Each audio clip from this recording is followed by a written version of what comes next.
Hello everyone! Welcome back to HUBient channel and my name is Nana.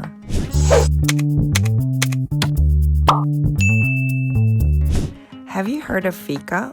Fika is a Swedish custom where people drink coffee, eat cakes and snacks in the afternoon, enjoying the moment with friends and family. I had a pleasure of visiting Stockholm recently and loved my time there. I visited this castle-looking place in Djurgården this time. Djurgården is a very popular area where they have a huge park and a nice walking area. The whole building looks like a historical site and the inside looked untouched from hundreds of years ago. It was close to its closing time, but they still had some sweets left and everything looked interesting and yummy, so it was hard to choose from.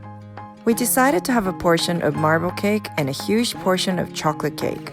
It was quite a hot day in Stockholm, so I ordered oat milk iced latte with it.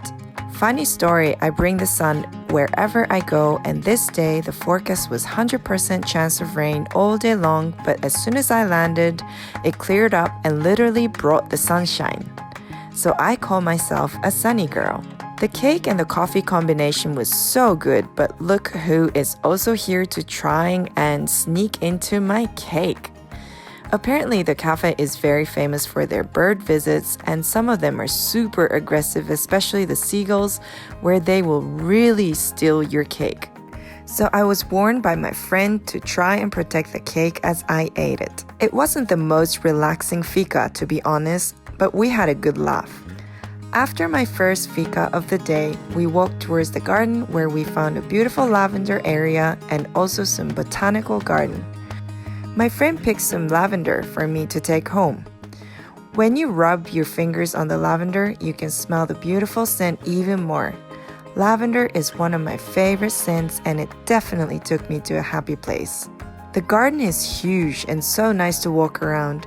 The weather was so perfect that I just wanted to keep exploring. There was a wedding reception going on and it was so pretty.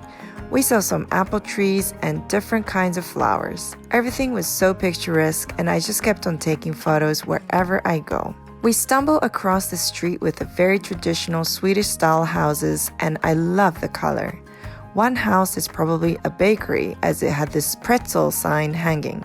And the next door was a red house, and my friend told me it's very Swedish style.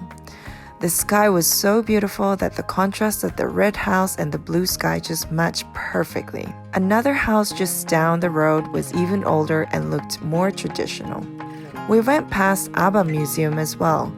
I didn't go inside this time, but it looked very interesting. Maybe on my next visit since I love their songs.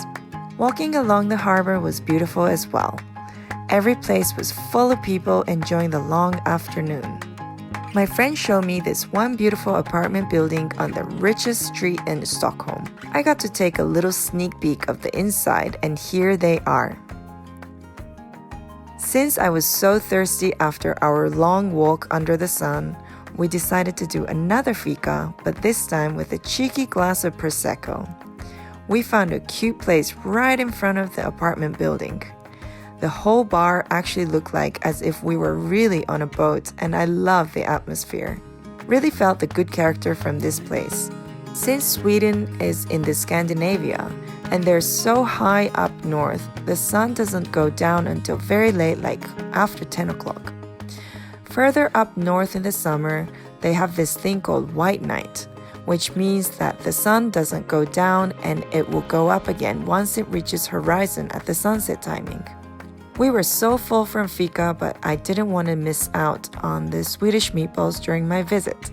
I have my favorite Swedish restaurant in the Old Town area, and every time I'm in Stockholm, I have to visit them. Even my Swedish friends said that they're good, so I trust my taste. Before we got to the restaurant, we quickly greeted the Queen and the King at the palace. Then finally, dinner time. I can't read the name of the restaurant as it's in Swedish, but the name of the restaurant means under the tree. And it's literally under this huge tree just outside of this restaurant. My friend took another typical Swedish dish with shrimp on a toast. And here's my long-awaited meatballs. The waitress told us that the recipe is more than 100 years old. No wonder it's so good. Now my tummy is super happy and my mission is completed. time to go home. Thank you for watching, and please don't forget to like, comment, and subscribe the video. See you!